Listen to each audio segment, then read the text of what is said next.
আজকে আমি এসেছি হচ্ছে চাইনিজ একটি শপে এসেছি। এখানে আসলে আমি চাইনিজ খাবারগুলো একটু আসলে খেতে ভয় লাগে, কারণ হচ্ছে ম্যাক্সিমাম চাইনিজ খাবারে পর্ক এবং পর্ক ফ্যাটটা সম্পৃক্ত থাকে। দ্যাটস ওয়াই আমরা চেষ্টা করি চাইনিজ খাবারটা এড়িয়ে যাওয়ার জন্য। তো আজকে আমার হোটেলের পাশেই হচ্ছে এই চাইনিজ শপটা। তো আমার সাপ্লায়ার ও এসছে এখানে আমার সাথে মিট করার জন্য। তো আমাকে বললো চলো আমি তোরা চাইনিজ ফুড খাওয়াই। কিন্তু আমি ওকে বললাম যে দেখ, যেখানে নর্মালি হচ্ছে চাইনিজ থাকে, পর্কগুলো থাকে সেখানে আসলে আমাকে নিস না, অন্য কোনো জায়গায় আমাকে পারলে নিয়ে যাও। তো হচ্ছে আমাকে এখানে একটা পর্কলেস, যেখানে কোনো পর্ক তৈরি হয় না এবং পর্কের কোনো ফুড তৈরি হয় না, সেখানেও আমাকে নিয়ে এসছে। এবং এখানে আমরা আজকে মাছ এবং সাথে খাবো বিফ সিজলিং এবং হচ্ছে ফিশ বয়েল টাইপের কিছু একটা হবে। তো চলো দেখা যাক আজকে কি অবস্থা আছে বন্ধুরা। এই হচ্ছে সেই রেস্টুরেন্টটা, আমি ঢুকছি।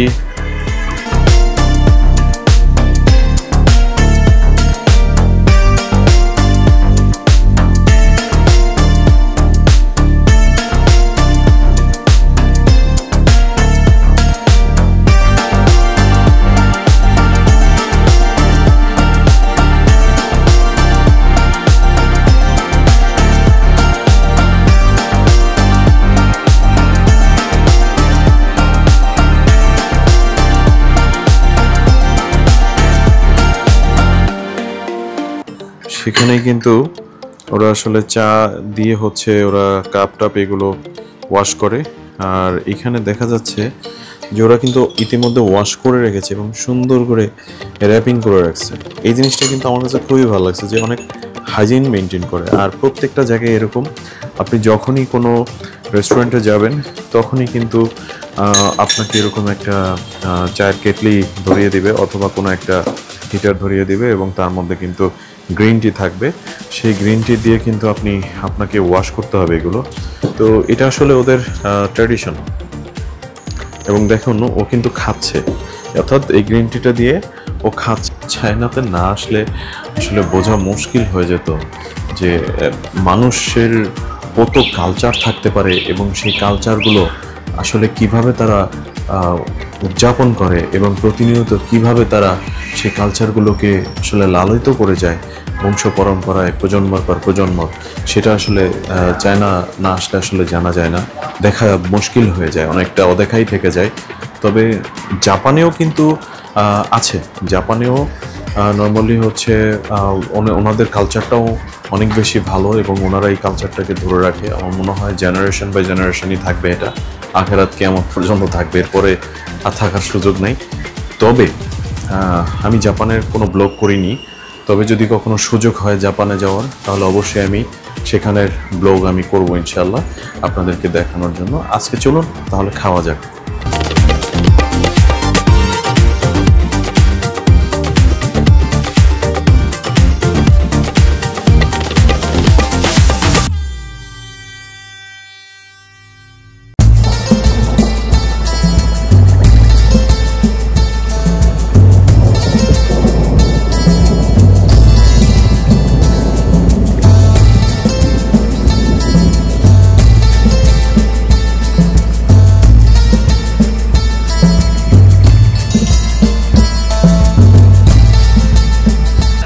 ও একটা খাবার নিয়ে এসেছে, ও কিন্তু খাচ্ছে।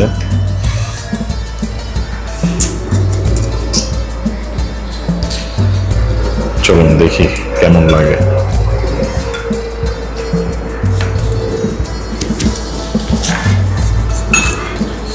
বুঝতেছি না, খেয়ে দেখতে হবে। ওকে,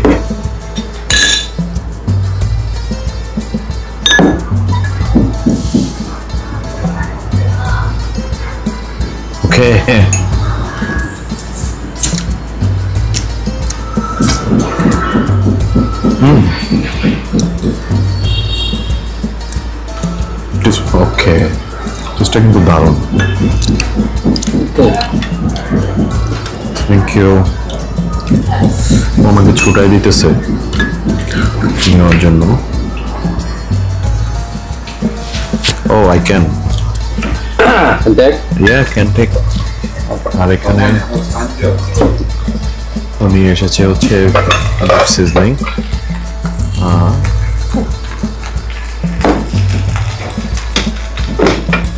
আর এগুলো হচ্ছে ওরা ভেজিটেবলটা থাকতো আর কি।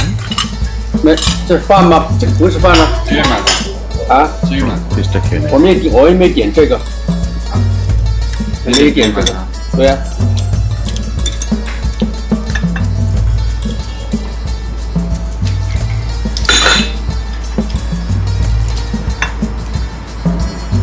Beef, right, brother? Beef. Beef. Okay. এটা গরুর মাংস।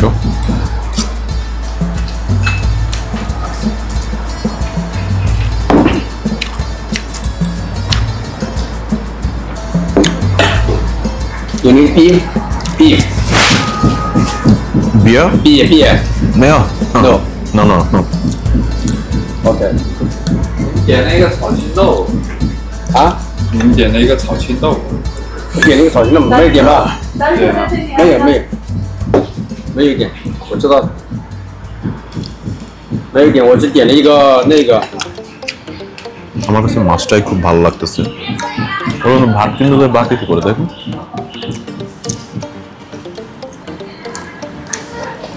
ও বাটিতে করে খাচ্ছে।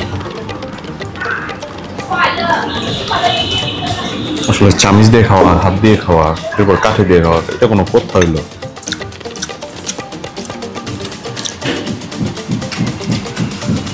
আমি দেখুন।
এটা কিন্তু শাক বা ভেজিটেবল।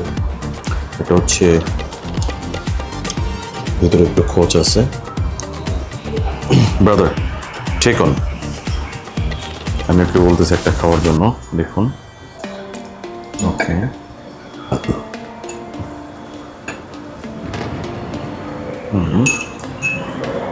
Now this way.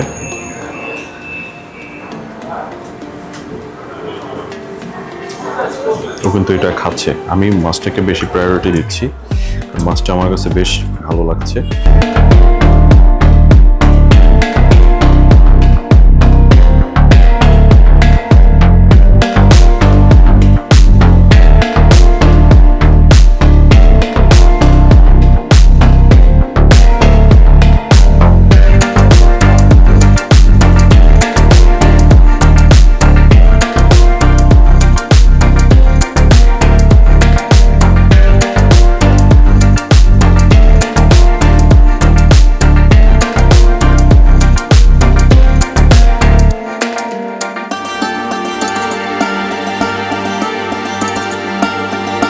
খাওয়া শেষ, এখনো অনেকটাই আছে, কিন্তু আমি আসলে আর খাবো না, যে কারণে হচ্ছে খাওয়াটা মোটামুটি বন্ধ।